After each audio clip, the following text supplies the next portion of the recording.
might as well be translatable as "govern me harder, daddy." Pierre Poilievre did not have the charisma and the pushback needed to overcome the CBC, Ottawa Citizen, Montreal Gazette. I mean, the whole machine was against him because he has the word conservative attached to his party. He lost his own seat. He ran an uninspiring campaign. He made the dumb decision to pick a fight with Trump, and he just went off the fumes of his own fear. When you lose your own seat and you're running for prime minister, Houston, there's a problem. Yeah.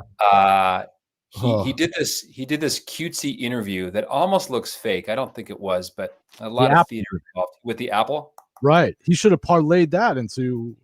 That could have been a really magnificent thing, but he took Trump's 51 state thing and tried to spin it so that he's conservative but not Trumpy.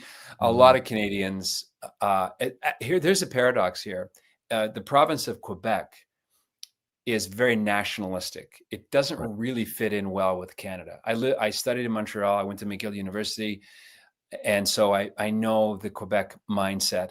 And every other province has what's called a provincial legislature that governs their provincial politics.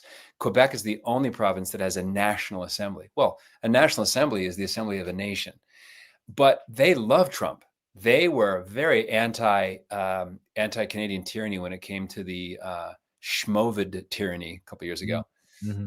They were lockstep behind the truckers.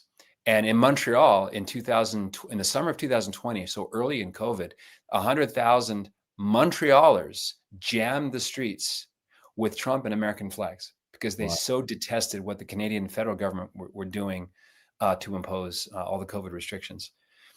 But Mark Carney was the pre-selected WEF protege. At Polievre is another one, by the way.